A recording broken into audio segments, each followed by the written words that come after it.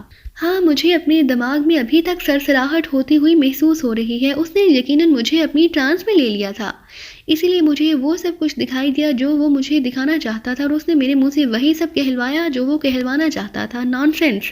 وہ لوگ واقعی بہت خطرناک ہیں، میری اور تم سب کی سوچ سے زیادہ خطرناک، جنرل واٹسن نے غصے اور پریشانی کے عالم میں کہا۔ اسے یوں محسوس ہو رہا تھا جیسے اس کے دماغ میں مسلسل دھماکے ہونے شروع ہو گئے ہوں۔ تو وہ آپ کو اور ہم سب کو چوٹ دے کر نکل گئے ہیں، کرنل روگر نے کہا۔ ہاں، اب یہ بعد میں چیک ہوتا رہے گا کہ کیا ہوا اور کس طرح ہوا۔ تم معلوم کرو کہ شاید وہ لوگ ابھی تمہارے آدمیوں کی تحویل میں ہو۔ جلدی معلوم کرو اور پھر مجھے رپورٹ دو، اور اگر ہوں تو ایک لمحہ ضائع کیے بغیر انہیں گولیوں سے اڑا دو، جنرل واٹسن نے وحشیانہ انداز میں کہا۔ وہ تو چلے گئے ہیں سر، میں نے آپ کے حکم پر انہیں جیپ میں بٹھا کر بھجوا دیا تھا اور ابھی جیپ واپس آئی ہے۔ اس کے ڈرائیور نے رپورٹ دی ہے کہ وہ مارجر روڈ پر اتر گئے ہیں، کرنل روگر نے جواب دیا۔ ویری بیڈ، جنرل واٹسن نے کہا، اور اسے فوج میں انتہائی قابل جنرل سمجھا جاتا تھا۔ یہی وجہ تھی کہ اس کا ذہن ماؤس سا ہو رہا تھا کہ اچانک فون کی گھنٹی بج اٹھی اور جنرل واٹسن نے ہونٹ بھینچتے ہوئے ہاتھ بڑھا کر ریسیور اٹھا لیا۔ یس، جنرل واٹسن نے بھینچے لہجے میں کہا۔ اس کا انداز بتا رہا تھا کہ جیسے وہ کسی سے بھی بات کرنے کے موڈ میں نہ ہو، لیکن مجبوراً بات کرنا پڑی۔ گرینڈ ماسٹر صاحب سے بات کیجیے جناب، دوسری طرف سے سیکرٹری کی مودبانہ آواز سنائی دی۔ ہیلو گرینڈ ماسٹر، میں جنرل واٹسن بول رہا ہوں، جنرل واٹسن نے اسپاٹ لہجے میں کہا۔ کیا ہوا مجرموں کا؟ دوسری طرف سے بے چین لہجے میں پوچھا گیا۔ وہ جا چکے ہیں جناب، اور میری سمجھ میں آ گیا ہے کہ یہ سب کیسے اور کیوں ہوا ہے، جنرل واٹسن نے بے بسی کے عالم میں جواب دیا۔ وہ کیا ہوا تھا بتاؤ، گرینڈ ماسٹر نے کہا تو جنرل واٹسن نے اسے وہی ساری باتیں بتا دی جو اس نے کرنل روگر کو بتائی تھی۔ ویری بیڈ، اس ایشیائی ایجنٹ نے آپ کو اپنی ٹرانس میں لیا اور آپ کو اس کا علم ہی نہیں ہوا؟ ریئلی ویری بیڈ، ان لوگوں نے تمہیں بھرپور انداز میں بے وقوف بنایا ہے، گرینڈ ماسٹر نے اصیلے لہجے میں کہا۔ اب میں کیا کہہ سکتا ہوں جناب، میرے خواب و گمان میں بھی نہ تھا کہ وہ اس قدر ماہر ہیپناٹائٹسٹ ہے۔ ہو سکتا ہے کہ میں اس کی آنکھوں میں جھانک کر دیکھوں گا تو وہ ایک لمحے میں مجھے اپنی ٹرانس میں لے لے گا، جنرل واٹسن نے مایوسانہ لہجے میں کہا۔ بہرحال اس کی باقاعدہ تحقیقات ہوں گی، تم ایسا کرو کہ پورے براسکن کے علاقے کا چارج سنبھال لو اور وہاں چپے چپے پر فوج کو پھیلا دو اور کسی اجنبی کا داخلہ اس علاقے میں بند کر دو۔ جو بھی مشکوک آدمی نظر آئے اسے گولی مار دو، کیونکہ بہرحال انہوں نے دوبارہ لیبارٹری پر حملہ کرنا ہے، گرینڈ ماسٹر نے کہا۔ یس سر، اب میں انہیں نہیں چھوڑوں گا، کسی صورت بھی نہیں چھوڑوں گا، جنرل واٹسن نے یکلخت انتہائی پرجوش لہجے میں کہا۔ پوری طرح محتاط اور ہوشیار رہنا، آفس آرڈر پہنچ جائیں گے، گڈ بائے، دوسری طرف سے کہا گیا، اور اس کے ساتھ ہی رابطہ ختم ہوا تو جنرل واٹسن نے بے اختیار ایک طویل سانس لیا اور ریسیور رکھ دیا۔ اب آؤ تم لوگ، پھر دیکھو میں تم سب کا کیا حشر کرتا ہوں، جنرل واٹسن نے اصیلے انداز میں بڑبڑاتے ہوئے کہا اور کرسی سے اٹھ کھڑا ہوا۔ ڈگلس اپنے آفس میں بیٹھا ایک فائل کے مطالعے میں مصروف تھا کہ سامنے پڑے ہوئے فون کی گھنٹی بج اٹھی اور ڈگلس نے ہاتھ بڑھا کر ریسیور اٹھا لیا، لیکن اس کی نظریں فائل پر ہی جمی ہوئی تھی۔ یس، ڈگلس نے اسپاٹ لہجے میں کہا۔ گرینڈ ماسٹر سے بات کریں بوس، دوسری طرف سے اس کے سیکرٹری کی مودبانہ آواز سنائی دی اور ڈگلس بے اختیار چونک پڑا۔ یس سر، ڈگلس بول رہا ہوں، ڈگلس نے مودبانہ لہجے میں کہا۔ پاکستانی ایجنٹوں کے بارے میں تم نے اب تک کوئی رپورٹ نہیں دی، دوسری طرف سے گرینڈ ماسٹر کی آواز سنائی دی۔ کیا رپورٹ دوں سر، وہ تو اس طرح غائب ہو گئے ہیں کہ ان کا کوئی پتہ ہی نہیں چل رہا، اسپارگن کی تمام ملٹری سیکشن انہیں تلاش کر رہے ہیں، تمام ہوٹل چھان مارے ہیں، سپر اسٹیٹ ایجنسیوں کو چیک کیا گیا ہے، لیکن یہ لوگ اس طرح غائب ہو گئے ہیں جیسے ان کا کہیں وجود ہی نہ ہو۔ اب تو مجھے یقین ہو گیا ہے کہ یہ لوگ سٹگان سے باہر جا چکے ہیں، ڈگلس نے کہا۔ وہ واقعی سٹگان سے باہر چلے گئے ہیں، میرا مطلب ہے کہ براسکن کے علاقے میں جہاں RT لیبارٹری موجود ہے اور انہوں نے لیبارٹری پر حملہ کر دیا ہے، دوسری طرف سے کہا گیا تو ڈگلس بے اختیار چونک پڑا۔ حملہ بھی کر دیا ہے لیبارٹری پر؟ پھر سر مجھے تو معلوم ہی نہیں تھا کہ لیبارٹری براسکن کے علاقے میں ہے، اور ویسے وہ سارا علاقہ تو فوج کی تحویل میں ہے، ڈگلس نے کہا۔ ہاں، وہ سارا علاقہ ملٹری فورس کی تحویل میں ہے اور وہاں انتہائی سخت حفاظتی انتظامات کیے گئے ہیں، لیکن اس کے باوجود اس لیبارٹری کو بھی سیکرٹ رکھا گیا، حتیٰ کہ تمہیں بھی نہیں بتایا گیا کہ یہ کہاں ہے۔ پھر بھی انہوں نے معلوم کر لیا اور پھر انہوں نے سپر ماسٹر اور براسکن کے انچارج ڈیکارٹر کو ہلاک کر دیا۔ ڈیکارٹر کے رائٹ ہینڈ ڈائڈو اور 20-25 فوجی بھی ہلاک کر دیے۔ لیبارٹری کا خفیہ دروازہ دھماکہ کر کے کھول لیا۔ گرینڈ ماسٹر نے جواب دیا تو ڈگلس کی آنکھیں حیرت سے پھیلتی چلی گئیں۔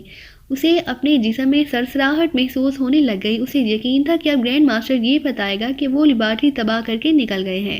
لیبارٹری کے اندرونی حفاظتی نظام کی وجہ سے انہیں بے ہوش کر دیا گیا اور laboratory incharge doctor D Morgan نے پہلے ڈیکارٹر سے بات کرنے کی کوشش کی، پھر رائڈو سے، لیکن چونکہ وہ سب ہلاک ہو چکے تھے اس لیے انہوں نے ملٹری ہیڈ کوارٹر بات کی۔ وہاں کے انچارج جنرل واٹسن نے فوری طور پر وہاں ریڈ کیا اور انہیں بے ہوشی کے عالم میں وہاں سے نکلوا کر ملٹری ہیڈ کوارٹر لایا گیا۔ پھر جنرل واٹسن نے ان سے بغیر کچھ پوچھ گچھ کیے ہلاک کرنے کا پروگرام بنایا اور انہیں مشین گن برادر فوجوں سے ہلاک کرنے کے لیے ڈیتھ سیل پہنچ گیا۔ اس سے پہلے کہ وہ انہیں گولیوں سے چھلنی کرتا، ان میں سے ایک پاکستانی ایجنٹ نے اس کے سامنے ایک اسپیشل کوڈ دہرایا جو ایکریما کی ایک ٹاپ سیکرٹ فورس کا کوڈ تھا۔ یہ ٹاپ فورس ایکریمن پریزیڈنٹ کے انڈر کام کرتی تھی، جس کی جواب دہ وہ صرف صدر مملکت کو تھی۔ کوڈ سن کر جنرل واٹسن مہمسے میں پڑ گیا اور پھر گرینڈ ماسٹر نے تفصیل بتاتے ہوئے کہا تو ڈگلس کے چہرے پر بے اختیار اطمینان اور مسرت کے تاثرات پھیلتے چلے گئے، جیسے عمران اور اس کے ساتھیوں کے نکل جانے سے اسے مسرت ہو رہی ہو۔ سر، اب آپ خود دیکھ لیں کہ یہ لوگ کس قدر خطرناک سیکرٹ ایجنٹ ہیں، اسی لیے تو اسپارگن کو وہ دستیاب نہ ہو رہے تھے، ڈگلس نے کہا۔ اس کے چہرے پر اطمینان اس لیے پھیل گیا تھا کہ اب گرینڈ ماسٹر کم از کم اس کی جواب طلبی نہ کر سکیں گے، کیونکہ جو لوگ اس قدر قتل و غارت کے بعد جنرل واٹسن کو بیوقوف بنا کر نکل سکتے ہیں، وہ لوگ اتنی آسانی سے کہاں قابو آ سکتے ہیں۔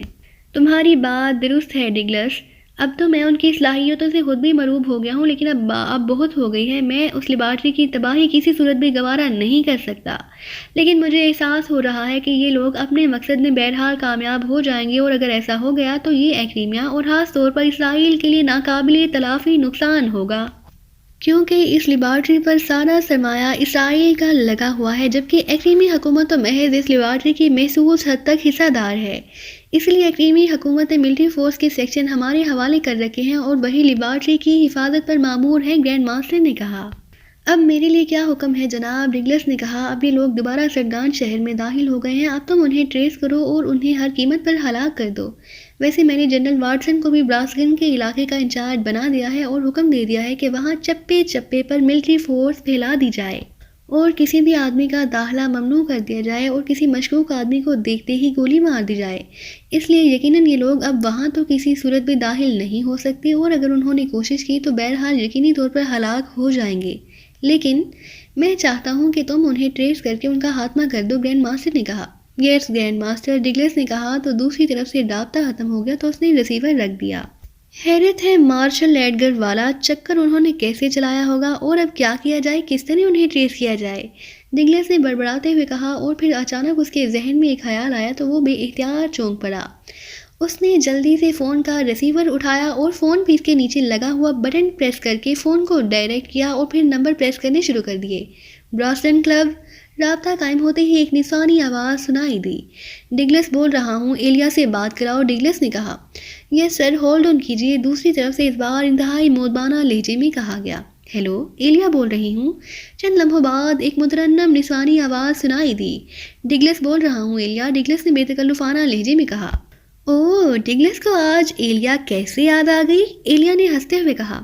تم سے ایک ضروری بات کرنی ہے، کیا میں وہاں تمہارے کلب آ جاؤں یا کسی اور جگہ کا وقت دو گی؟ لیکن ملاقات ابھی اور اسی وقت ہونی چاہیے، ڈگلس نے کہا۔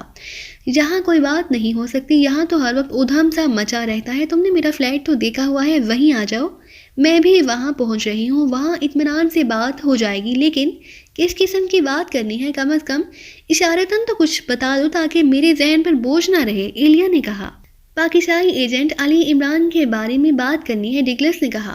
اوہ اچھا، ٹھیک ہے، میں سمجھ گئی، آ جاؤ پھر تفصیل سے بات ہوگی، ایلیا نے کہا۔ تو ڈگلس نے اوکے کہہ کر ریسیور رکھا اور پھر کرسی سے اٹھ کر وہ تیز تیز قدم اٹھاتا بیرونی دروازے کی طرف بڑھتا چلا گیا۔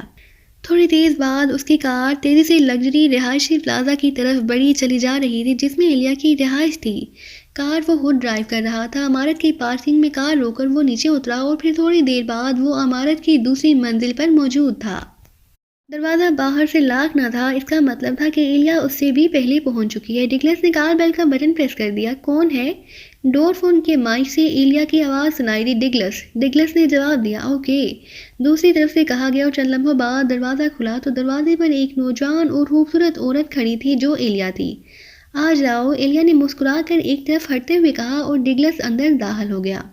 ایلیا نے دروازہ بند کیا اور پھر وہ ڈگلس کو ساتھ لیے ڈرائنگ روم کے انداز میں سجے کمرے میں آ گئی۔ اس نے ایک ریک سے شراب کی بوتل اور گلاس اٹھائے اور انہیں درمیانی میز پر رکھ کر وہ میز کی دوسری طرف بیٹھ گئی۔ اس نے شراب کی بوتل کھول کر دونوں گلاس آدھے آدھے بھرے اور پھر بوتل بند کر کے اس نے ایک گلاس اٹھا کر ڈگلس کے سامنے رکھا اور دوسرا اپنے سامنے رکھ لیا۔